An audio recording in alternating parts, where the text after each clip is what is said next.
आदाब जी, सलाम। देख रहे हैं आप, आपके साथ मैं उरम खान इस वक्त लेकर हाजिर हूं हमारी खास पेशकश।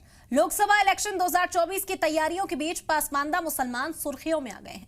दरअसल पीएम नरेंद्र मोदी ने भोपाल में इंतखाबी मुहिम का आगाज करते हुए पासमानदा मुसलमानों की बदहाली की बात की। इस समाज को सियासत का शिकार बताया। पीएम के इसी बयान पर अब बीएसपी सुप्रीमो मायावती ने पासमानदा मुसलमानों को लेकर बीजेपी पर हमला किया है। तो सवाल यह है कि क्या सियासत में अब भी मुसलमानों को दो धड़ों में बांटा जाएगा? क्या वाकई सियासी पार्टियों को पासमानदा मुसलमानों की फिक्र है? और अगर सच में फिक्र है तो आज जो उनकी हालत है उसका जिम्मेदार आखिर कौन है? इन तमाम सवालों के जवाब तलाशेंगे, लेकिन उससे पहले आप ये रिपोर्ट देखिए।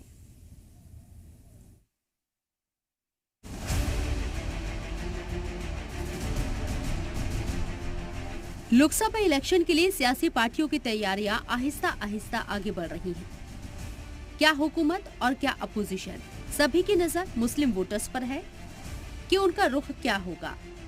हर पार्टी तकरीबन 25% अक़लियती आबादी को अपनी अपनी तरह से लुभाने की कोशिश कर रही है। बीजेपी की नजर 100 से ज्यादा उन मुस्लिम अक्सरियत वाली लोकसभा सीटों पर है जहां मुसलमान इंतखाबी नतीजों को मुतासिर करने की ताकत रखते हैं। बीजेपी की अक़लियती विंग ने फिलहाल 14 रियासतों की 65 लोकसभा सीटों की पहचान की है। ये वही सीटें हैं जहां मुसलमानों की आबादी 30% से ज्यादा है। यही वजह है कि भोपाल से पीएम मोदी ने पसमानदा मुसलमानों का जिक्र छेड़कर बीजेपी को उनका हिमायती बताने का दावा किया है। और मैं देखता हूं कि जो हमारे पसमानदा मुसलमान भाई बहन है, ये वोट बैंक की राजनीति करने वालों ने हमारे जो पसमानदा मुसलमान भाई बहन है उनका तो जीना भी मुश्किल करके रखा हुआ है। वो तो तबाह हो गए, उनको कोई फायदा नहीं मिला है। वे कष्ट में गुजारा करते हैं, उनकी आवाज सुनने के लिए कोई तैयार नहीं है। पीएम मोदी के इस बयान के बाद से ही इस पर सियासी बयानबाजी तेज हो चुकी है। पसमानदा मुसलमानों को लुभाने में लगी दूसरी पार्टियों के मौक़िफ़ भी सामने आने लगे हैं। बीएसपी सदर मायावती ने भी ट्वीट कर पसमानदा मुसलमानों के लिए रिजर्वेशन का जिक्र छेड़ दिया है। उन्होंने लिखा है कि पीएम मोदी की तरफ से भोपाल में बीजेपी की तकरीब में सबके सामने ये कहना कि हिंदुस्तान में रहने वाले 80% मुसलमान पसमानदा परेशान है, ये उस कड़वी जमीनी हकीकत को कबूल करना है जिससे उन मुसलमानों की जिंदगी को सुधारने के लिए रिजर्वेशन की जरूरत को साथ मिलता है। अब ऐसे हालात में बीजेपी को पसमानदा मुसलमानों को रिजर्वेशन की मुखालिफत बंद कर देने के साथ ही बीजेपी की सरकारों को भी अपने यहाँ रिजर्वेशन को ईमानदारी से नाफिज करके और बैकलॉग की भर्ती को पूरा करके ये साबित करना चाहिए कि वो इन मामलों में दूसरी पार्टियों से अलग है। ट्वीट से ये बात साफ है कि इलेक्शन को देखते हुए अब मायावती को भी अपने कोर वोटर्स की याद आने लगी है, जिसके तैयारियों में वो जोर शोर से जुट गई हैं। अब पसमानदा मुसलमानों को अपनी तरफ खींचने में कौन कितना कामयाब होता है, यह तो नतीजे ही बताएंगे। ब्यूरो रिपोर्ट, जी मीडिया।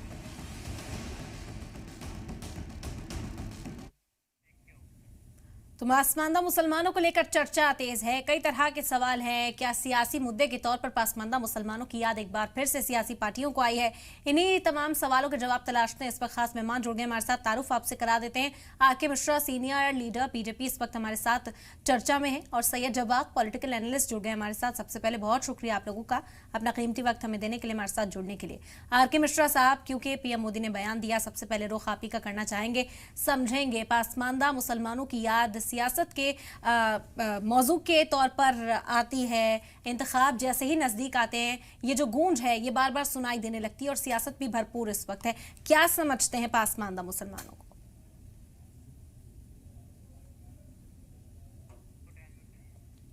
आरके मिश्रा साहब, आवाज मिल रही है? आपकी आवाज हम तक नहीं पहुंच रही है, अनम्यूट करिए।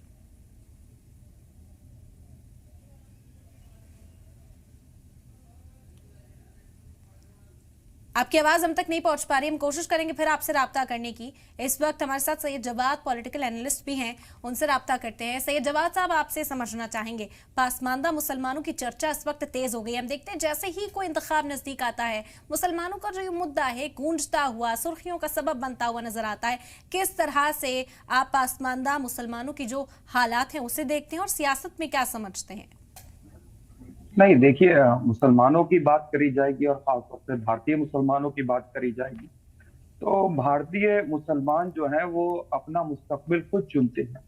वो किसी की कहने के ऊपर या फिर किसी के ऊपर जो है वो अपनी जो है मुस्तकबिल का डिसीजन जो है नहीं छेड़ते हैं। रही बात भारतीय जनता पार्टी को मुसलमानों की याद आई है इन 9.5 साल के अंदर, चलिए अच्छा है, देर आ रहे हैं दुरुस्त आ रहे हैं शायद। लेकिन इससे पहले के वाकयात अगर मैं देखा जाए, पासमानदा मुसलमानों की बात करे जाते हैं तो बिल्किस बानो के बारे में क्या कहेंगे माननीय प्रधानमंत्री? कह पाएंगे कि उसके साथ इंसाफ हुआ? क्या जकिया जाफरी के बारे में कह पाएंगे माननीय प्रधानमंत्री जी कि जो है उसके साथ इंसाफ हुआ? पासमानदा मुसलमानों की अगर आप बात कर रहे हैं तो बताइए, पासमानदा मुसलमान जिस कम्युनिटी के अंदर हैं, खासतौर से मुस्लिम कम्युनिटी के अंदर, तो माइनॉरिटी का बजट क्यों काट लिया गया? क्यों जो पढ़ो प्रदेश करके एक स्कॉलरशिप मिलती थी मुसलमानों को वो काट ली गई? क्यों मौलाना आजाद स्कॉलरशिप काट ली गई, खत्म कर दी गई? उसके बारे में क्या कहेंगे?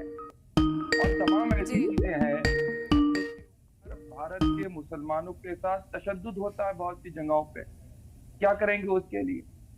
चलिए ठीक है, आपको पासमानदा मुसलमानों की बहनों की याद आ गई, मुसलमानों को रिजर्वेशन दे दीजिए महिलाओं के। आपकी अपनी पॉलिटिकल पार्टी के अंदर एक भी सांसद और विधायक को टिकट नहीं मिलता है, क्या वजह है? तो झूठ बोलना, ढकोसलेबाजी करना बहुत आसान है, लेकिन जमीनी हकीकत की सच्चाई पे जाकर के इन्हीं के सांसद कहते हैं कि इनका बहिष्कार करो। किस मुंह से जाएंगे? इन्हीं की एक सांसद कहती है कि चाकू की नोक को तेज करके रखो, क्या करेंगे उसके लिए? इन्हीं के तमाम विधायक ऐसी ऐसी बयानबाजी करते हैं आकर के, उनको आपने मंत्रिमंडल में भी जगह दे रखी है, जो दिन रात मुसलमानों के खिलाफ, अकलियत के खिलाफ जो है जहर उगलते रहते हैं। किस मुंह से जाएंगे भाई मुसलमानों के पास आप वोट मांगने? मुसलमान कोई पानी का बताशा है क्या कि जिसको जैसे चाहे सही लगे? चलिए ठीक। यहाँ का मुसलमान अपनी मुस्तकबिल के बारे में, उसको किसके साथ जाना है, वो खुद डिसाइड करता है। ठीक है जवाद साहब, तो आप कह रहे हैं मुसलमान बेदार है और वो जानता है कि किसका चयन करना है। मोहसिन रशीद टोंक कांग्रेस लीडर भी हमारे साथ जुड़ेंगे अब से कुछ ही देर में, तो हम उनसे भी समझने की कोशिश करेंगे कि अपोजिशन पार्टियां जो हैं वो किस तरह से यहाँ पर रिएक्ट कर रही हैं। क्योंकि से जवाद साहब, सवाल यही है कि जैसे जैसे इलेक्शन रन करीब आता है, याद मुसलमानों की आने लगती है, पसंद जो है, हमारा सवाल यही है कि पसंद पासमानदा है या फिर इरादा कुछ और है? आपको क्या लगता है? कि कहा जाता है कि मुसलमान इतना पिछड़ा है, जैसे ही इलेक्शन करीब आते हैं मुसलमानों के मुद्दे हम देखते हैं सुर्खियों का सबब बन जाते हैं। तो हाल फिलहाल में क्या तब्दीली आपने देखी, क्या तब्दीली दर्ज की गई है? ये 8-9 साल में जो बड़े वादे किए गए थे कि जदीद किया जाएगा मदरसों को, तालीम पर जोर दिया जाएगा, रोजगार पर जोर दिया जाएगा, सूरत हाल तब्दील होती नजर नहीं आती। ये सवाल आपका मुझसे है? जी नहीं, देखिए क्या है, अगर आप मुस्लिम इलाकों की बात करेंगे तो मुस्लिम इलाकों में 9 साल के अगर जो कार्यकाल देखेंगे इस भारतीय जनता पार्टी के, मुस्लिम इलाकों में अच्छे जो है आप देखेंगे स्कूल भी मौजूद नहीं है, सरकारी स्कूल मौजूद नहीं, और जो स्कूल थे वो भी बहुत सी जगह पे बंद कर दिए गए। बहुत सी जगह पे स्वास्थ्य व्यवस्थाएं जिस तरीके से होना चाहिए वो नहीं है, आज तक नहीं हो पाई। सच्चर कमेटी की रिपोर्ट है, कुंडू कमेटी की रिपोर्ट है, क्यों नहीं इंप्लीमेंट करते हैं? मुसलमानों के सशक्तिकरण के लिए चलिए आप महिलाओं को ही आरक्षण दे दीजिए, मुस्लिम महिलाओं को छोड़िए, सारी बात देंगे आप? नहीं देंगे आप। चुनाव से पहले जो आप ये चीजें कर रहे हैं उसके बारे में हम बखूबी जानते हैं। आप जब हम अपने हक और हकूक की बात करते हैं तो क्या कहलाते हैं हम इस देश के अंदर? खुद ही मंत्री, खुद ही विधायक, खुद ही आकर के ऐसे ऐसे नेता बयानबाजी करते हैं जिनके ऊपर माननीय प्रधानमंत्री जी खामोश खड़े रहे, एक अल्फाज नहीं बोलते। क्या करेंगे उसके लिए? हम कहते हैं अच्छी स्वास्थ्य खोलिए, अच्छी चिकित्सा व्यवस्थाएं जो है मुस्लिम इलाकों के अंदर, माइनॉरिटी इलाकों के अंदर खोलिए, अच्छे अच्छे स्कूल खोलिए, सरकारी स्कूल खोलिए, जिनसे बच्चों की तालीम जो है और अच्छे लेवल पे चले जाए। माननीय प्रधानमंत्री जी ने तो ये कहा था, सबका साथ, सबका विकास, सबका विश्वास। एक हाथ में कुरान होना चाहिए, एक हाथ में कंप्यूटर होना चाहिए। बिल्कुल। लेकिन 9 साल के अगर आंकड़े देखेंगे तो माइनॉरिटी के बजट को बढ़ाने की जगह पे आपने माइनॉरिटी का बजट ही काट दिया। एक आपके माइनॉरिटी मिनिस्टर थे, आपने उनको भी हटा दिया। तो ये आपका जो है फेरबदल है हमारे साथ। मोहसिन रशीद टोंक साहब भी हमारे साथ इस वक्त जुड़ गए हैं, उनका भी रुख करना चाहेंगे यहाँ पर। मोहसिन साहब, खैर मकदम एजी सलाम पर आपका। और जैसे जैसे इलेक्शन अनकरीब है, हम यही सवाल पूछ रहे हैं कि पासमानदा की जो चर्चा थी, पासमानदा मुसलमानों का जो इस वक्त जोर शोर से प्रचार किया जा रहा है, पसंद पासमानदा है या इरादा और कुछ नजर आता है? देखिए, मैं बिल्कुल, अगर ऐसा है कि बीजेपी वाकई में मुसलमानों की फिक्र कर रही है तो मैं दोनों हाथ खोल के खैर मकदम करूंगा। लेकिन एक आदमी के जब दो चाल, चरित्र और चेहरे, तीनों चीजें अलग अलग नजर आती हैं कि इलेक्शन से पहले कुछ और, इलेक्शन के बाद कुछ और। एक तरफ आप, मैं बार बार उन्हीं बातों को दोहराऊंगा नहीं कि आप मुसलमानों का बजट काट रहे हैं, आप मुसलमानों को टारगेट कर रहे हैं। आपके खुद के ही बीजेपी, नरेंद्र मोदी और बीजेपी अलग चीजें नहीं है। हेमंत बिस्वा शर्मा कुछ और कहते हैं कि मुसलमानों के साथ ऐसा कर देंगे, वैसा कर देंगे, मदरसे बंद कर देंगे। मोदी जी कहते हैं कि एक हाथ में कुरान और एक हाथ में कंप्यूटर होना चाहिए। तो असल में जो महसूस होता है वो ये महसूस होता है कि इनका, क्योंकि हिंदू मुस्लिम जो कार्ड है वो इन चुनावों में जीरो नजर आया।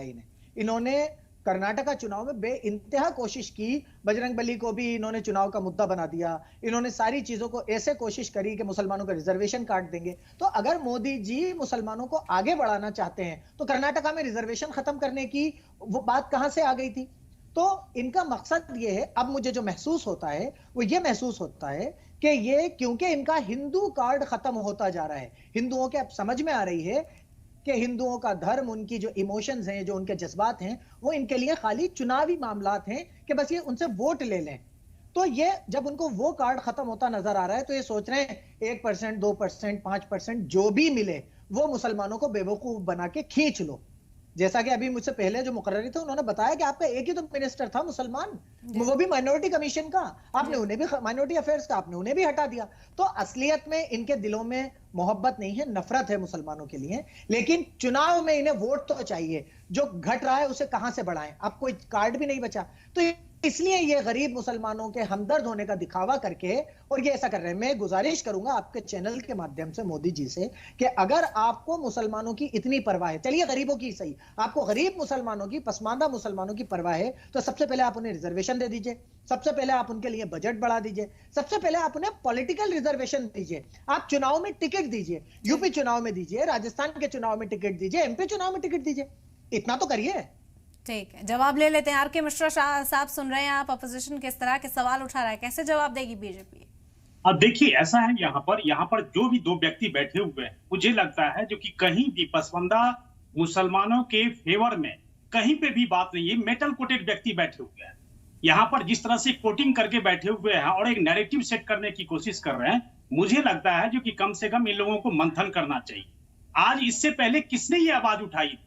आज प्रधानमंत्री मोदी जी ने इस चीज का आवाज उठाया और इस समाज के व्यक्ति को जो शोषित है, वंचित है, और इन्हीं में से इनको ऊपर लाने के लिए समाज के हर एक वर्ग में, आप एक चीज बताइए, पसमानदा मुसलमानों के लिए नमाज के समय में क्या उनके साथ भेदभाव नहीं होता? मिलन समारोह में भेदभाव नहीं होता? कब्रिस्तानों में भेदभाव नहीं होता? ये सारी चीजें क्या एक बार भी ये उठाएंगे? इस विषय को नहीं उठाएंगे, क्योंकि इनको पता है जो कि इस तरह की बातें अगर उठाएंगे तो वो समाज जो 85% है इन्हीं के समुदाय से, वो जागरूक जब हो जाएगा तो इनकी कोई पूछ नहीं रहेगी। ये पूछ बनाने के लिए खास करके ये लोग कोटिंग करके बैठे होते हैं और एक नैरेटिव सेट करने की कोशिश करते हैं। हमने अगर सबका साथ सबका विकास कहा है तो ये कोई ऐसा नारा थोड़ी है, ये कमिटमेंट है। और ये मैं बिल्कुल चैलेंज के साथ कहना चाहता हूं आपके चैनल के माध्यम से, जब हमने कहा है जो कि ये कमिटमेंट है तो निश्चित तौर पर देश के अंतिम छोर पर बैठे व्यक्ति को भी हर एक योजनाओं का लाभ मिले, वो भी समाज में न वंचित रहे, शोषित रहे, उसको शोषण करने वाला इस पर भी बात कोई नहीं करेंगे। रहे। 9 साल बीत गए हैं पासमानदा मुसलमानों के लिए, अब तक क्या किया गया और अब क्या फर्क आ जाएगा, इस पर भी चर्चा करेंगे। Waqar Ahmed, general secretary all India Pasmanda Muslim Mahaz, जुड़ गए हैं इस वक्त हमारे साथ, उनसे भी बात करते हैं। वकार साहब, यहाँ पैनल पर बैठे सभी अपना अपना मौक़िफ़ रख चुके हैं सामने। बीजेपी की ओर से कहा गया कि पासमानदा मुसलमानों को कई जगह पर डिस्क्रिमिनेशन का सामना करना पड़ता है, नमाज पढ़ने वो जाते हैं, कब्रिस्तान वो जाते हैं। क्या सूरत हाल इसी तरह की है? क्या तब्दीली की जरूरत महसूस करता है पासमानदा तबका जो इंतखाब के अनकरीब इस तरह के मुद्दे उठाने लगते हैं? क्या हकीकत है? नहीं, देखिए, मोदी जी ने जो बात कही है वो बहुत अच्छी बात कही है, बहुत अच्छी बात कही है। कोई भी बड़े बड़े पोस्ट का कोई भी नेता है इतनी बड़ी बात आज तक नहीं कहा था पसमानदाओं के हक में। लेकिन हाँ, अभी जो दो पैनलिस्ट पहले गुजरे हैं, उन्होंने एक बात सच्ची कही, मोदी जी सोनोग्राफी बहुत अच्छी करते हैं, एक्सरे बहुत अच्छा करते हैं हमारे पसमानदा समाज का, बस ऑपरेशन के लिए बजट नहीं हमारे उनके पास। उन्होंने जो बात कही, हमारे साथ भेदभाव कब्रिस्तान में भी होता है, मस्जिद में भी होता है, हर जगह होता है, मदरसे में भी होता है, लेकिन उतना ही भेदभाव हमारे साथ सरकार में भी होता है। तो ये लोग सरकार की बात करते हैं, सरकार हमारे अपर क्लास की बात करती है, दोनों के बीच में हम फुटबॉल बने हुए हैं। हमारे साथ जो समाज भेदभाव कर रहा है, हमारा अपर क्लास भेदभाव कर रहा है, उसका चिंता सरकार कर रही है, जो सरकार भेदभाव कर रही है, लेकिन दोनों हमारे साथ अच्छा सलूक नहीं कर रहे हैं। जैसा कभी कहा मोदी के, जब सेंट्रल गवर्नमेंट में कोई एक मिनिस्टर पसमानदा नहीं है तो सबका साथ सबका विकास की बात ही खत्म हो गई। अब सिर्फ राशन की बात करके, सिर्फ मकान की बात करके कि इसमें भेदभाव नहीं होता, तो क्या ये मैं पूछता हूं कि क्या कभी ऐसा हुआ है कि राशन बांटने में भी सरकारों ने भेदभाव किया है, या ये पहली सरकार है जो भेदभाव नहीं करती है? तो ये राशन तक हमको सिमटा देना एक तरीके से होता है कि एक हाथ में कुरान और एक हाथ में कंप्यूटर के बजाय एक हाथ में कटोरा और एक हाथ में चादर पकड़ाने जैसी बातें हैं। मैं दोनों लोगों से गुजारिश करूंगा, जो हमारे अपर क्लास के बंदे हैं वो भी, और जो सरकार है वो दोनों पसमानदाओं के लिए सिर्फ बातें ना करें, उनके लिए कुछ भी कर दें, हम उसके बहुत शुक्रगुजार होंगे। जी आर.के. मिश्रा साहब, ऑपरेशनल टूल्स नहीं है, प्लान तो तैयार है, सोनोग्राफी जो है, एक्सरे है, वो कर लिया गया, लेकिन ऑपरेशन के लिए हथियार और बजट नहीं है। नहीं, बिल्कुल, देखिए, अगर उन्होंने कहा है बिल्कुल सही है, मैं इन मित्र की बातों को बिल्कुल सहमत होऊंगा। इसलिए सहमत होऊंगा, कहीं ना कहीं उनको ऐसा महसूस हुआ है, और इसी महसूस को मोदी जी ने जो कहा है, निश्चित तौर पर उनको सशक्त करने के लिए और प्रमुखता से ऐसी बातें, ये कोई चुनावी घोषणा नहीं है, ये मैं आपको बार बार कह रहा हूं, ये चुनावी घोषणा है। और मैं विश्वास दिलाता हूं अपने इन मित्र को, जो कि आपको ये चुनावी घोषणा नहीं लगना चाहिए। अगर मोदी जी ने कहा है, और हर एक विषय को उन्होंने, आज देखिए जिस तरह से इनके साथ भेदभाव हुआ है, ये बिल्कुल कहेंगे, जहां पर भी भेदभाव हुआ है, सरकार में हुआ है भेदभाव या कहीं और समाज, इनको कहने का पूरा हक है। और इसीलिए सरकार जो है सो इस विषय को लेकर के बड़ी गंभीरता से इसके ऊपर में, और जहां तक बात है, मैं अभी भी कहता हूं, चाहे कांग्रेस हो चाहे क्यों, क्या इन लोगों ने क्या इतने सालों तक देश के अंदर में इन्होंने रूल किया, और इन्होंने क्या कभी भी इस समाज को, आज मायावती जी का ट्वीट आ रहा है, मायावती जी को भी चिंता हो रही है। कैसे चिंता हो रही है? क्योंकि आज जो पिच हम तैयार कर रहे हैं उसके ऊपर खेलने के लिए सब मजबूर हो रहे हैं। मुझे लगता है राजनीतिक पार्टियों को इससे ऊपर उठ करके और हर एक समाज को सशक्त बनाने के लिए आगे आना चाहिए। चलिए ठीक है, सैयद जवाद साहब भी कुछ कह रहे हैं, वो भी सुन लेते हैं। जी जवाद साहब। आर.के. मिश्रा जी, हमारे यहाँ उत्तर प्रदेश में कहावत है, सूप चले तो चले, छन्नी भी बोलने लगी जिसमें 72 छेद।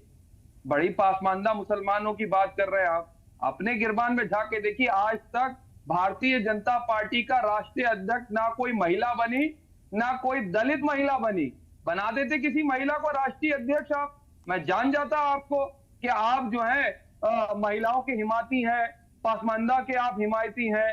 अरे क्या दूसरी जगह नहीं होता? हमारे यहाँ तो कहा जाता है, एक ही सफ में खड़े हो गए महमूद अयाज, ना कोई बंदा रहा ना बंदा नवाज। चलिए, आप खाली कुछ नहीं, पासमानदा मुसलमानों को टिकट दे करके संसद के अंदर भेज दीजिए, महिलाओं को भेज दीजिए विधानसभा के अंदर, और तो और 50% रिजर्वेशन महिलाओं को दीजिए, खासतौर से दलित समाज की महिलाओं को, उनका एम्पावरमेंट करिए, सदन के अंदर बैठालिए। क्यों यहाँ पे सारे मर्द बैठ करके महिलाओं का जो है आप आने वाला मुस्तकबिल तय करें? पैनल के अंदर होना चाहिए थी महिलाएं, और खासतौर से पासमानदा महिलाएं होना चाहिए। मैं वकालत करता हूँ, दलित महिलाएं होना चाहिए। उनका डिसीजन मर्द क्यों लेंगे? उनका डिसीजन महिलाएं खुद लेंगे। पार्टिसिपेशन की कमी, आर.के. मिश्रा साहब, ये सवाल तो कई बार उठता है, अभी भी कहा गया पार्टिसिपेशन की कमी क्यों देखने को मिलती है? पासमानदा को प्रमोट कैसे कर रहे हैं? नहीं चलेगी महोदय, एक एक करके आर.के. मिश्रा साहब आप जवाब दीजिए। आपके हिसाब से पार्टी नहीं चलेगी। जवाब साहब आपने अपनी बात रखी, जवाब तो ले लीजिए। आप देखिए सबसे ज्यादा कैबिनेट में महिला मंत्री है। सैयद जवाद साहब सुन लीजिए, आर.के. मिश्रा साहब का जवाब सुनिए, फिर आपको मौका देंगे, अपनी बात रखिएगा। जी आर.के. मिश्रा साहब, ये कह रहे हैं पार्टी के अंदर में महिला अध्यक्ष नहीं रही, क्या पार्टी इनके हिसाब से चलेगी क्या? आखिर पार्टी में भी लोकतंत्र है, महिला एम्पावरमेंट की बात कर रहे हैं। ये आज सबसे ज्यादा इस कैबिनेट के अंदर में महिला मंत्री हैं, ये इनको नजर नहीं आ रहा है क्या? तो इसीलिए मैं कहता हूं एक डायरेक्टिव सेट करने की कोशिश नहीं करिए, और एक समाज को आप लोगों ने जिस तरह से पहले से भी भेदभाव किया, डिस्क्रिमिनेट किया, उसको कमजोर बनाने की कोशिश की, आज उसको सशक्त बनाने के लिए हम प्रमुखता से आगे आ रहे हैं। सवाल तो यही पूछ रहे हैं आर.के. मिश्रा साहब, सवाल उन्होंने भी यही पूछा कि किस तरह से होगा ये, पार्टिसिपेशन की क्यों कमी देखी जाती है? अध्यक्ष किसी दलित को बना दीजिए, आप भारतीय जनता पार्टी है, बना दीजिए कभी। काहे के लिए प्रकाश साहब आपका राष्ट्रीय अध्यक्ष रहेगा? अरे किसी ओबीसी समाज को बना दीजिए। चलिए ठीक है मोहसिन साहब इस वक्त बने हुए हमारे साथ, उनका भी रुख करते हैं। जवाद साहब, मोहसिन साहब, कांग्रेस ने भी काफी वक्त रूल किया है, पासमानदा मुसलमानों की जब बात आती है, जब इस तरह के मुद्दे उठाए जाते हैं तो अपोजिशन एकदम से हमलावर हो जाती है, लेकिन सूरत हाल में बहुत ज्यादा तब्दीली नहीं देखी जाती इन सालों में। मोहसिन साहब, क्या लगता है कहां पर कमी रह गई? क्या वसाइल की कमी रह गई? क्या बेदारी नहीं पहुंच पाई कि पासमानदा का जो ये मुद्दा है वो उसी तरह से बरकरार है इतने सालों में? देखिए, मैं जो हुआ उस पर बात नहीं करना चाह रहा, मैं आपको आगे की बात बताता हूँ। मुझे बड़ा अफसोस हुआ, मेरे भाई जो पसमानदा मुसलमानों की यहाँ पर रिप्रेजेंटेशन कर रहे हैं, उनके प्रेसिडेंट हैं, मुझे बड़ा अफसोस हुआ है सुन के कि उन्हें ऐसा महसूस हुआ कि मसाजिद में या कब्रिस्तान में या कहीं और उनके साथ कोई भेदभाव हुआ।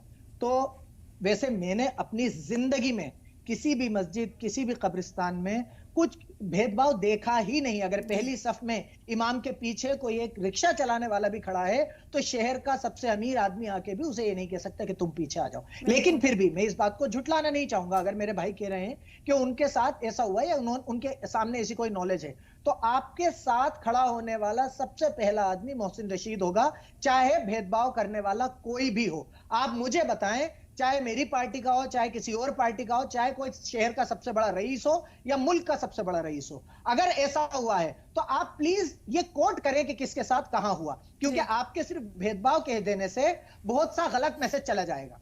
एक बात। दूसरी बात ये कि आगे कैसे बढ़ाया जाए। चलिए, हमने मान लिया कि मुसलमान बहुत सारे पसमानदा हैं, उन्हें आगे कैसे बढ़ाया जाए। मैं एक चीज कहता हूं, अगर बीजेपी, राजस्थान चुनाव है, मध्य प्रदेश चुनाव सर पे हैं, दोनों चुनाव सर पे हैं, लोकसभा चुनाव भी आने वाला है, बीजेपी जितने भी पसमानदा मुसलमानों को टिकट देगी, बीजेपी अनाउंस करे कि हम 25%, 30%, 50% रिजर्वेशन देंगे पसमानदा मुसलमानों को, मैं गारंटी लेता हूं कि हम पुरजोर कोशिश करेंगे कि कांग्रेस उनके सामने कैंडिडेट नहीं उतारे। एक बात। दूसरी बात यह कि मैं उस आदमी का जाके प्रचार करूंगा जिस पसमानदा मुसलमान को बीजेपी टिकट देगी। इससे बड़ा साथ मैं अपनी पार्टी के सामने कह के अपनी पार्टी को रिप्रेजेंट करके ये कह रहा हूं, इससे बड़ा साथ शायद कोई नहीं कह सकता। कांग्रेस की तरफ से बात रख रहे हैं सामने जी, आप कांग्रेस की तरफ से इस बात को आगे रख रहे हैं सर? मैं कांग्रेस का माइनॉरिटी डिपार्टमेंट का स्टेट कोऑर्डिनेटर हूं। मैं अपनी तरफ से यह बात कह रहा हूं कि मेरी पुरजोर कोशिश रहेगी कि कांग्रेस पसमानदा मुसलमान जिसको बीजेपी टिकट दे रही है उसके सामने कैंडिडेट नहीं उतारे, उसका सपोर्ट करे, और वरना मैं खुद जाके करूंगा। ठीक है, वकार साहब से भी जवाब लेते हैं। आपने कहा वकार साहब डिस्क्रिमिनेशन की बात आई, जवाब दीजिए। जी, जैसे हमारे मोहसिन साहब कह रहे हैं, वो शहर में कहीं रहते होंगे, नहीं मालूम, या एक हमारे यहाँ जो मुस्लिम अपर क्लास है कई मामलों में ना डिनाइल मोड में होता है। हमारा गांव फतेहपुर सरायमीर आजमगढ़ है, वहां धोबियों की मस्जिद अलग है और मुस्लिमों की मस्जिद अलग है, मतलब मियाओं की मस्जिद कही जाती है और हमारी धोबियों की मस्जिद कही जाती है। और पूरे यूपी में कब्रिस्तान हर बिरादरी वाइज अलग अलग होती है। अगर शहर में बिरादरी कब्रिस्तान अलग नहीं है तो हड़ावर बोलते हैं, वो एक इलाका सिलेक्ट हो जाता है, ये धोबियों का है, ये नटों का है, लेकिन अपर क्लास की कब्रिस्तान में पसमानदा दफन नहीं होता। पसमानदाओं की भी अंसारी मंसूरी कब्रिस्तान अलग अलग होती हैं, वो भी एक दूसरे को दफन होने नहीं देते अपने यहाँ। दूसरे, आप इतनी मुसीबतों के बाद भी, मैं आर.के. सिन्हा साहब से ये कहना चाहूंगा कि इतनी मुसीबत के बावजूद भी लोग दाढ़ी और टोपी के साथ पूरे भारत टहल सकते हैं, लेकिन कोई आदमी धोबी, नट बंजारा, बक्को पवरिया जैसा टैग लेकर के, अपनी बिरादरी का टैग लेकर करके भारत में नहीं टहल सकता। कांग्रेस पार्टी में मौजूद बहुत सारे लोग डर के मारे अपनी बिरादरी छुपाते हैं कि जैसे ही उनकी बिरादरी पता चलेगी, उनके साथ एक छुआछूत जैसा व्यवहार या उनके साथ इग्नोरेंस का व्यवहार होगा। देखिए, एक पूरी किताब है मौलाना मसूद आलम फलाही साहब की, हिंदुस्तान में जात पात और मुसलमान, उसमें उलमा तक ने हमारे साथ भेदभाव किया है। हमारी बड़ी बड़ी किताबों में जात पात का जिक्र है, हिदायत जैसी किताबें हैं, सरा कदूरी है, उसमें जात पात का जिक्र है। भारत में अशरफ अली थानवी की जो किताब है बेस्ती ज़बर, उसमें जात पात का जिक्र है। नहयतुल अरब फी गायत नसब में डायरेक्ट जात पात का जिक्र है। वो बहुत बड़ा मामला है। और कांग्रेस पार्टी के CWC में मुझे नहीं याद है कि आज तक कोई पसमानदा गया है। पसमानदा का सारा वोट कांग्रेस को जाता है, सपा को जाता है, तो हम बीजेपी से बहुत उम्मीद नहीं करते हैं। हमें जब कांग्रेस को वोट देते हैं तो हमें कांग्रेस में हिस्सेदारी मिलना चाहिए, हमारे लोगों को कांग्रेस में जगह मिलनी चाहिए, हमारे जो मुस्लिम इंस्टीट्यूशंस हैं उसमें हमारी हिस्सेदारी होनी चाहिए। आप भाजपा ने कह दिया, हमारे लिए उतनी ही बहुत बड़ी बात है। और भाजपा के एलायंस ने अभी एक अंसारी को जितवा के भेजा है वहां से, रामपुर जिले से। तो हम लोग भाजपा वाली बात नहीं कर रहे हैं। भाजपा के तो पहले से हम लोग विरोध करते हैं कि वो सिर्फ कहती है, करती नहीं है। लेकिन कांग्रेस भी उसी रास्ते पे है। और जब इससे बदतर हम हुए हैं सच्चर कमेटी जमाने में, उस वक्त तो भाजपा थी भी नहीं, और उस तब से इतना गंगा में पानी बह गया। पसमानदाओं के लिए कांग्रेस ने क्या किया है? ठीक है, सईद जवाद साहब का रुख पहले करना चाहेंगे। सईद जवाद साहब, आपने बात सुनी किस तरह से वक़ार साहब ने अपनी बात को सामने रखा। पासमानदा मुसलमान, पहले ये लड़ाई जो थी वो मुसलमानों तक महदूद थी, अब तो मुसलमान ही दो धड़ों में बटे हुए नजर आ रहे हैं। पासमानदा मुसलमानों के मुद्दे को उठाकर क्या लगता है आपको आगे की सूरत हाल? देखिए, Bharatiya Janata party divide and rule की जो पॉलिटिक्स खेलती चली आ रही है, पहले उन्होंने बहुसंख्यक समाज के साथ खेली और बहुसंख्यक समाज के साथ उन्होंने काफी हद तक खेली, और आज से नहीं खेल रहे हैं, काफी वक्त खेल रहे हैं, और उसमें उनको कुछ हद तक कामयाबी भी हासिल हुई, सत्ता के शीर्ष नेतृत्व तक पहुंचे। और उसके बाद आप देखिए प्रदेशों के अंदर सरकार भी बनाई डिवाइड एंड रूल की पॉलिटिक्स पर।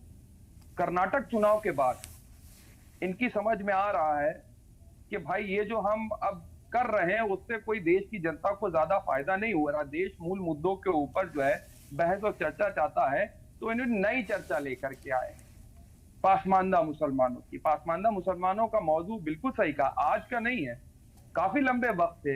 लेकिन डिवाइड एंड रूल की पॉलिटिक्स करना, मुसलमानों के बीच डिवाइड एंड रूल की पॉलिटिक्स करना, ये जो है कारगर साबित नहीं होगी। जो भी स्ट्रैटेजी बना रहे हैं भारतीय जनता पार्टी को, उनको चाहिए कि आज जिस तरीके की बेरोजगारी देश के अंदर है, आज जिस तरीके की महंगाई देश के अंदर है, आज जिस तरीके के घरेलू गैस के दाम बढ़े हुए हैं, आज जिस तरीके के पेट्रोल और डीजल के दाम बढ़े हुए हैं, लोग त्राहिमाम कर रहे हैं, जनता त्राहिमाम कर रही है, और उसमें सबसे ज्यादा पिसने वाले लोग वो पासमानदा समाज के भी हैं, वो दलित समाज के भी हैं, वो आदिवासी समाज जवाद के भी हैं। साहब, समझना चाहेंगे यहाँ पर दोष दिया जाता है, क्या बेदारी की कमी नजर आती है, वसाइल की कमी नजर आती है? ये भी एक बड़ा सवाल हो जाता है यहाँ पर। नहीं, देखिए, इस पस मंजर के ऊपर मैं सिर्फ एक चीज जाऊंगा कि बहुत सी सरकारों की कमी रही और कोशिश, ऐसा नहीं है कि कोशिश नहीं करेगी, कमी रही। लेकिन जब से भारतीय जनता पार्टी इख्तिदार में आई है तब से माइनॉरिटी और भी कोई है। आप बताइए, जब लिंचिंग होती है, अभी जो हरियाणा के अंदर लिंचिंग हुई, उसमें कौन लोग थे? वही पासमानदा समाज के लोग थे जिनकी लिंचिंग करी गई। और किसने करी? कौन से समाज के लोगों ने करी? जब लिंचिंग करने वालों को भारतीय जनता पार्टी के मंत्री जाकर के मालाएं पहनाते हैं, उस किस मुंह से जाएंगे आप पासमानदा समाज के बीच? किसकी लिंचिंग हुई? कौन थे जिन लोगों की लिंचिंग हुई? कौन थे जिनकी दाढ़ी पकड़ पड़ के नोचा गया? कौन समाज के लोग थे जिनकी टोपी के ऊपर तंज करे गए? बात करेंगे ना, पासमानदा समाज के लोग थे। मैक्सिमम केसेस पासमानदा समाज के साथ हुए। हिजाब का मुद्दा आएगा, पासमानदा समाज। गाय के नाम पर, गौकची के नाम पर मारने वाले लोग कौन से होते हैं? यही हमारे पासमानदा समाज के लोग होते हैं, यही कुरैशी बिरादरी के लोग होते हैं। उनकी रोजी रोटी है, उनका वो काम है। लेकिन आप उसके ऊपर जो है जाकर लिंचिंग करते हैं। लगाइए प्रतिबंध, लेकिन स्लॉटर हाउस चल रहे हैं, बीफ एक्सपोर्ट में भारत कैसे जो है आगे निकल गया उसके बारे में बोलेंगे नहीं, बताएंगे कौन से लोग चला रहे हैं समाज के बीफ बंद कर आर के मिश्रा साहब जवाब दीजिए। कह रहे थे अभी जो कि लिंचिंग की बातें कर रहे थे, मैं तो यही कहता हूं कि कोई भी कानून अपने हाथ में लेता है बहुत गलत है। लेकिन एक चीज मैं पूछना चाहता हूं, मंत्रियों ने मालाएं पहनाई है जाकर, अरे सुनिए पहले, सुन लीजिए पहले, अरे बीच में टोका टोकी लगता है। चलिए ठीक है, सुन लीजिए जवाब साहब, सुन भी लीजिए जवाब साहब, आपने अपनी बात रखी, अब सुनिए जवाब तो सुनिए। जवाब साहब जवाब ले लेते फिर आप बोलिएगा। कोशिश करिए आपने कहा लिंचिंग, मैं तो पहले ही कह रहा हूँ कि कोई भी कानून अगर हाथ में, अरे सुनिए पहले ऐसे बात नहीं हो पाएगी सैयद जवाब साहब, जवाब आपको सुनना पड़ेगा जी। देखिए क्या है, लिंचिंग हो चाहे कोई भी कानून अपने हाथ में लेता है या उसको सपोर्ट करता है, मैं उसको गलत मानता हूँ, इसमें कहीं कोई दो है। आपके चैनल के माध्यम से मैं इसका पुरजोर विरोध करता हूँ। दूसरी बात यह है, आपने कहा जो कि लिंचिंग है गलत है, मैं तो कहता हूं चाहे वो पालघर के साधुओं की लिंचिंग हो या कन्हैया लाल की हत्या हो या कोई भी ऐसा ना, आपने तो कहा था अभी इसी डिबेट में आपने बोला जो कि चाकू छुरी तेज करने की बात, फिर कन्हैया लाल का सर तन से जुदा कैसे हो गया, ये आपसे ना पूछूं तो किससे पूछूं? इस भारतीय समाज से ना पूछूं तो किससे पूछूं? इसीलिए मैं कहता हूं कोई भी समाज का व्यक्ति अगर इस तरह की बातें करता है, मुझे लगता है उसका पुरजोर विरोध करना चाहिए। आपकी तरफ से भी विरोध होना चाहिए और मेरी तरफ से भी पुरजोर विरोध होना चाहिए, तभी जाकर के ऐसे व्यक्ति को स्पेस नहीं मिलेगा। दूसरी बात आप मैं कहना चाहता हूं, आप एक चीज बताइए, ये जमाते Ulema e Hind, Jamaat e Islami, all India Muslim personal board, उसके बाद इदारे सरिया, इसमें कितना % रिप्रेजेंटेशन है पसमानदा मुस्लिमों का? मुझे एक चीज बता दीजिए। हर जगह पसमानदा की बात आज से नहीं है, ये 100 साल पुराना आंदोलन है। इससे पहले ऑल इंडिया यूनाइटेड मुस्लिम मोर्चा, ऑल इंडिया पसमानदा मुस्लिम जिसके नेता अली अनवर थे, इससे पहले अजाज अली थे, ये सारे उस समय से ही चलते आ रहे हैं। इसके आंदोलन आज से नहीं हुआ।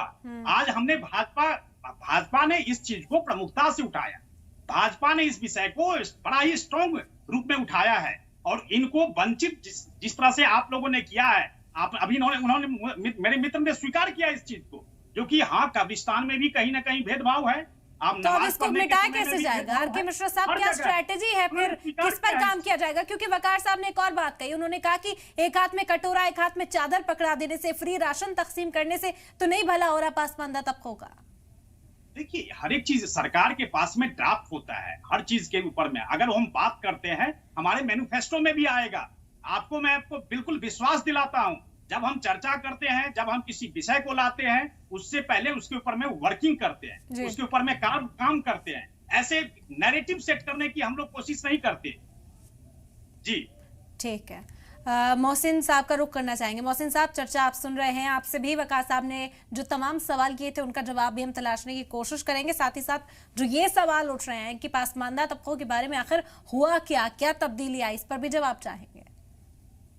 देखिए, तब्दीली तो गवर्नमेंट पिछले 10 साल से, मैं मानता हूं कि पिछली सरकारों में मुसलमानों की पसमानदा जो एक टर्म हम यूज करे जा रहे हैं, वो मेरी नजर में मुसलमान कोई भी अलग नहीं है। मैं जो हमारे भाई ने किताबों के हवाले दिए, मैं सिर्फ ये पूछना चाहता हूँ, कुरान कहाँ डिफाइन करता है कि ये मुसलमान अफजल, ये ऊंचा और ये नीचा?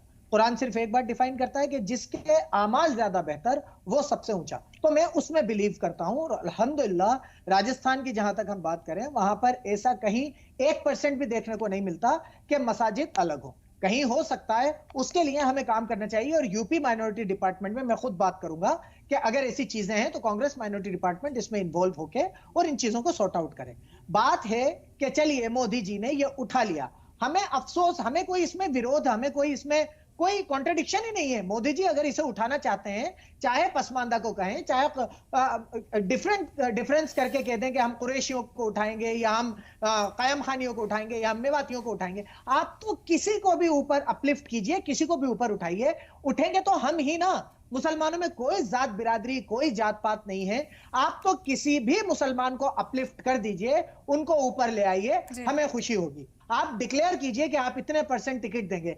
इसका सोल्यूशन क्या है? अगर उनके साथ डिस्क्रिमिनेशन हो रहा है तो सोल्यूशन क्या है? सोल्यूशन वही है जो SC ST के साथ डिस्क्रिमिनेशन को खत्म करने के लिए लिया गया, मतलब रिजर्वेशन। आप दीनी इदारों की बात मत कीजिए। शायद मेरे भाजपा के जो मित्र हैं उन्हें पता नहीं है कि जमीयत उलेमाए हिंद उलेमाओं की एक ऑर्गेनाइजेशन है और आलिम बनने के लिए कोई भी आज बच्चा जाके एडमिशन ले सकता है, उसके माँ बाप दिला सकते हैं, चाहे दारुल उलूम देवबंद हो चाहे दारुल उलूम नदवे हो।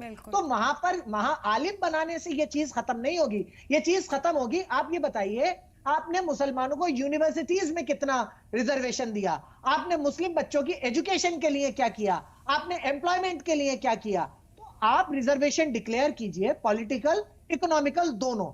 सोशल रिजर्वेशन, सोशल बैलेंस अपने आप उठ जाएगा। जब पसमानदा समाज में से IAS निकल के आएंगे, RAS निकल, एडमिनिस्ट्रेटिव सर्विसेज के लोग निकल के आएंगे, बड़ी बड़ी यूनिवर्सिटीज में पढ़ रहे होंगे, SC ST को देते हैं ना रिजर्वेशन, OBC को देते हैं ना, इन्हें भी दे दीजिए, अपने आप डिस्क्रिमिनेशन खत्म हो जाएगा। पूछिए कितने टिकट देंगे और कितना रिजर्वेशन की सिफारिश करते हैं। RK मिश्रा साहब से जवाब लेंगे, वकार साहब से भी जान लेते हैं क्या चाहते हैं। वकार साहब, आपने अभी कहा कि कटोरा और चादर हमें नहीं चाहिए, पासमानदा का अपलिफ्टमेंट चाहिए, किस तरह से? देखिए, जैसे अभी मोहसिन साहब कह रहे थे कि सोशल और अपलिफ्टमेंट अपने आप हो जाएगा, तो अपने आप सब हिंदू समाज ने पहले सामाजिक न्याय की लड़ाई लड़ी, वो अपने आप दूसरी चीजों में आगे हो गए। हमारे यहाँ एक तरफ कहेंगे कि हमारे यहाँ बिरादरी ही नहीं है और फिर दूसरी तरफ कहेंगे कि दलितों की तरह हमको आरक्षण चाहिए। तो ये जो कॉन्ट्रडिक्शन हमारे समाज का, इसके चलते हमारा नुकसान हो रहा है। और मोदी जी को मौका मिल रहा है कि उन्होंने आर्टिकल 341 में हमें रोक दिया। हमारे यहाँ जिस तरह हिंदुओं में भेदभाव है, छुआछूत है, वैसे हमारे यहाँ भी छुआछूत भेदभाव है। बिहार यूपी में बाकायदा सर्वे हुआ, उसमें सच्चर कमेटी सामने बहस हुई कि मुसलमानों में बाजाब्ता छुआछूत मौजूद है। उसके बाद हमारे जो अपर क्लास है वो उसे इनकार कर देते हैं, और जो 341 का आरक्षण है, SC स्टेटस, वो छुआछूत की बुनियाद पे मिलना है। 27% आरक्षण हमको ऑलरेडी मिला हुआ है, ST में भी हमको आरक्षण मिला हुआ है। तो यूनिवर्सिटीज में हमको बड़ी आसानी होती है, लेकिन यूनिवर्सिटीज में क्या, अलीगढ़ यूनिवर्सिटी में जैसे गया पता चला धोबी है, इतना उसका रैंकिंग कर देंगे, इतना उसका मजाक उड़ा देंगे कि आदमी अलीगढ़ छोड़ के भाग जाता है। आप मोहसिन साहब मैं जानना चाहूंगा, किसी भी यूनिवर्सिटी में किसी धोबी, बक्को, पवरिया, नट, पुजारी या पतुरिया, इस तरह की जितनी बिरादरियां हैं, उन बिरादरी का कोई एक लड़का यूनिवर्सिटी में खुल के कह दे कि मैं इस बिरादरी का हूं तो मैं जानू। हिंदू समाज का आदमी खुलेआम कहता मैं चमार हूं, द ग्रेट चमार की बात होती है, सोनकर की बात होती है। तो मुस्लिम समाज का आदमी अपनी बिरादरी क्यों छुपाता है? शिवली कॉलेज में एक लड़का धोबी पढ़ रहा था, लोग सैयद जवाद साहब, काफी संगीन जो इल्जामात हैं, जिस तरह की बातें आ रही हैं कि पासमानदा तबके को इस तरह की चीजें महसूस करनी पड़ती हैं, क्योंकि इस्लाम के दायरे में जब हम शरिया के नजरिए से देखते हैं तो इस तरह की कोई भी फर्क, कोई डिस्क्रिमिनेशन मुस्लिम तबके में नहीं किया जाना चाहिए, लेकिन जिस तरह से जिक्र किया, क्या समझते हैं आप? देखिए, आपको बता दूं, जो मदरसे हैं, चाहे दारुल उलूम देवबंद हो गया, चाहे नदवा हो गया, और तमाम तरीके, चाहे मदरसा चाहिए, तमाम जितने भी मदरसे हैं, ये तो एलिगेशन लगाने वाली बात है। बड़ी जिम्मेदारी से कह रहा हूं कि इसमें 85% तलबा जो बच्चे पढ़ते हैं वो पासमानदा समाज के हैं। जाकर के पूछिए कभी जाकर के कि कितना भेदभाव होता है। बड़ी जिम्मेदारी से कह रहा हूं, जो भी मुसलमानों की आबादी है, उन मदरसों के अंदर पढ़ने वाले बच्चे जो है वो आते पासमानदा समाज के। और ये जो नया वर्ड इजाद करा गया है, पासमानदा समाज, पासमानदा का कार्ड खेला गया है, पॉलिटिकल टर्म्स की तरीके से यूज कर रही है भारतीय जनता पार्टी। अगर भारतीय जनता पार्टी के हाथों में खेलना है और अपने मुस्तकबिल को जिस तरीके से आप ले जाइए, कोई इसमें बुराई भी नहीं, जाइए। लेकिन आप जब देखेंगे जाके मदरसे के अंदर, उनके खाने की जिम्मेदारी, उनकी अच्छी तालीम की जिम्मेदारी लोग लिए बैठे हुए हैं। और वो कौन है जिनके ऊपर आप एलिगेशन लगा रहे हैं साहब? बहुत सी जगह पे उन मदरसों को चलाने वाले जो हैं, वो जो अशराफ समाज के लोग हैं, उनके ऊपर आप सवाल खड़े कर रहे हैं। मेरे भाई, इस्लाम के अंदर कोई डिस्क्रिमिनेशन नहीं करा गया। अगर कोई आलिम है, कोई हाफिज है, कोई कारी है, तो अगर वो इमाम है तो उसके पीछे सैयद साहब खड़े होकर के नमाज पढ़ते हैं। साहब क्या बात कर रहे हैं आप जाकर के? ठीक है, मोहसिन साहब का भी रिएक्शन चाहेंगे इस पर। मोहसिन साहब क्या कहेंगे? उनके पीछे देखिए, बिल्कुल सही बात है। मुझे ये बात, असल में क्या है, पसमानदा एक टर्म बना दिया गया। मेरी नजर में, अगर मैं गलत हूं तो मुझे जरूर बताएं। मैं पसमानदा उन्हें समझ रहा हूं जो इकोनॉमिकल सोशल तौर पे वीक हैं, जिनके हालात अच्छे नहीं है, जिनकी हालात के एतबार से वो पसमानदा है। मुझे समझ में नहीं आ रहा कि ऐसे एक टर्म को बना दिया गया जैसे कि ये कोई जात हो। अरे भाई, पसमानदा एक सैयद भी हो सकता है, एक कुरैश भी हो सकता है, एक कायम खानी भी हो सकता है, एक शेख भी हो सकता है, कोई भी हो सकता है। इसमें कास्ट की तो कोई बात ही नहीं है ना। या आप ये साबित करना चाह रहे हैं कि सैयद या शेख या पठान जितने हैं सब इकोनॉमिकली बहुत हाई है और बेचारी छोटी कास्ट के जो लोग हैं वो नीचे हैं। तो डिस्क्रिमिनेशन आप कास्ट से नहीं कहिए, डिस्क्रिमिनेशन आप कहिए कि हम इकोनॉमिकली वीक हैं, इसलिए हमें ऊपर उठने की जरूरत है। आप बताइए, आपको यह लगता है कि जितने भी शेख हैं या पठान हैं या सैयद हैं वो सब इकोनॉमिकली बहुत साउंड है, उन्हीं के हाथ में सब कुछ चल रहा है? और जितने भी लोअर कास्ट, मेरी नजर में तो कोई है ही नहीं। जिसने ला इलाहा इल्लल्लाह मोहम्मद रसूलुल्लाह पढ़ लिया उसे हक है मेरे बराबर खड़े होने का, वो मेरा भाई है, चाहे वो कुछ भी काम करता हो। तो अगर आपको ऐसा लगता है तो मैं आपको सामने माफी मांगने के तैयार हूं कि अगर आपको ऐसा लगता है कि कुरैशी या शेख या सैयद ये लोग तो बहुत ऊंचे हैं, इकोनॉमिकली बहुत साउंड है, और पसमानदा समाज में सिर्फ जिन जातियों का मेरे भाई नाम ले रहे थे सिर्फ वही आती हैं, पसमानदा में तो सभी है ना। तो हम बात मुसलमानों की करें। बिल्कुल, इकोनॉमिक जो इस वक्त अपलिफ्टमेंट की जरूरत है उस पर बात होनी चाहिए। आर.के. मिश्रा साहब से जवाब लेंगे। आर.के. मिश्रा साहब, आप ही करना चाहेंगे, पासमानदा मुसलमानों को लेकर कई तरह के इल्जाम लगे। बीजेपी पर यह भी इल्जाम लगता रहा है कि डिवाइड एंड रूल का जो मंत्र है उसे यहाँ पर एग्जीक्यूट किया जाता है इलेक्शन के करीब पहुंचते ही। पहले मुसलमानों के फरोख की बात की जाती थी, अब मुसलमान भी दो धड़ों में बटे हुए नजर आ रहे हैं। एक अपर क्लास मुसलमान हो गए, एक पासमानदा मुसलमान हो गए, और बीजेपी किस तरह से अब साधने की कोशिश करे उस पर भी कई तरह के सवाल हैं। देखिए, एक चीज मैं यहाँ पर बताना चाहूँ, क्योंकि आज पहले क्या था, जो कुछ ऐसे तबके, कुछ ऐसे वर्गों की बात होती है, आज सबकी बातें, आज हम सबकी बातें बिल्कुल प्रमुखता से उठा रहे हैं। अब एक चीज बताइए, ये आज का मुद्दा नहीं है, 2014 में बीजेपी आई है तभी से ये मुद्दा आया है, ऐसी बात नहीं है। ऑल इंडिया यूनाइटेड मुस्लिम मोर्चा की स्थापना 1998 में हुई, और 1998 से आप अगर देखा जाए तो इस संस्था का 1998 से इतिहास है। ये उस समय में इसका एस्टेब्लिशमेंट हुआ था। तो ये आज से तो ये विषय है नहीं, आज हम प्रमुखता से उस विषय को उठा रहे हैं। आप कहेंगे क्योंकि हम कह रहे हैं, क्योंकि हम हिंदू मुस्लिम करते हैं, हम तो हिंदू मुस्लिम करते ही नहीं। आपके जैसे अभी इन्होंने कहा जो कि भेदभाव होता है, ये एलिगेशन है, ये एलिगेशन नहीं है भाई साहब, ये मैं आपको बता देता हूं, ये हुआ है, हो रहा है। इसीलिए आप ये नहीं कह सकते केवल एलिगेशन है। हम इस चीज को बिल्कुल प्रमुखता से उठाएंगे, और निश्चित तौर पर ऐसे समाज जो शोषित, वंचित या कोई भी ऐसा समाज होगा, हम उसको बिल्कुल प्रमुखता से बिल्कुल मजबूती प्रदान करेंगे। और प्रधानमंत्री जी ने ऐसे नहीं कहा इस चीज को, उन्होंने पूरी तरह से गहन अध्ययन करने के बाद इस तरह की बातें की है। इसलिए मुझे लगता है जो कि किसी तरह का मेटल कोटेड ये भाजपा का कोई स्टेटमेंट नहीं है, ये बिल्कुल खुला हुआ है और पारदर्शी है। इसलिए मैं कह रहा हूं, हर एक समाज का अधिकार बनता है इस सरकार के प्रति, इस देश के प्रति, जो कि अपनी जिम्मेदारी को समझते हुए, चाहे कांग्रेस का भी हो, चाहे वो समाजवादी पार्टी हो, चाहे बसपा हो। आज बसपा भी इस चीज की बातें कर रही है, तो कैसे कर रही है, इससे पहले क्यों नहीं की? आज तो केवल उन्होंने वोट बैंक के लिए ही तो उन्होंने राजनीति करी। इन क्षेत्रीय दलों ने जिस तरह से इन लोगों का उपयोग किया, मुझे लगता है जो कि इसको बिल्कुल इस तरह से करना चाहिए था, ग्राउंड जीरो पर जाकर के इसके लिए काम करना चाहिए था, लेकिन वो चीज हुआ नहीं। और आज अगर जब हम प्रमुखता से उठाते हैं तो कहती है बीजेपी हिंदू मुस्लिम कर रही है, मुस्लिमों में भी बांटा जा रहा है। अरे भाई, ऐसा नहीं है, हम उन समाजों को सशक्त करने की बात कर रहे हैं। सवाल ये भी उठा रहे हैं कि 9 साल बीत गए, मंत्र तो दिया गया, एक हाथ में कंप्यूटर दूसरे में कुरान, लेकिन एग्जीक्यूशन होता हुआ नजर नहीं आया। आर.के. मिश्रा साहब, इस पर भी कई तरह के सवाल उठे। सैयद जवाद साहब क्या कहना चाह रहे हैं, पहले वो भी सुन लेते हैं। जी, एक होता है झूठ बोलना और दूसरा होता है बेगैरती के साथ झूठ बोलना। तो इसमें तो मुझे समझ में आ गया कि आर.के. मिश्रा साहब और उनकी जो आइडियोलॉजी है वो एक्सपर्ट है। यही बताइए, महिलाओं के, मुस्लिम महिलाओं के सशक्तिकरण की बात साफ कर रहे हैं। सबरीमाला का जजमेंट क्या आया था साहब? सबरीमाला का जजमेंट आया था ना सुप्रीम कोर्ट से, उसके बाद क्या करा आपने? क्या आज भी महिलाएं जा रही हैं आकर? जलीकट्टू के बारे में क्या कहेंगे आप? देखिए, बातें करना, फिर मैं ये कह रहा हूं, बातें करना, बतौलेबाजी करना, चीजें करना, आज भी बहुत से मंदिर ऐसे हैं जिसमें दलितों को जाने की इजाजत नहीं है साहब। बड़ा बड़ा लिखा हुआ है, जाकर के देखिएगा, पढ़ भी लीजिएगा। मान्यवर, ये देश की सच्चाई है, इसको एक्सेप्ट करिए।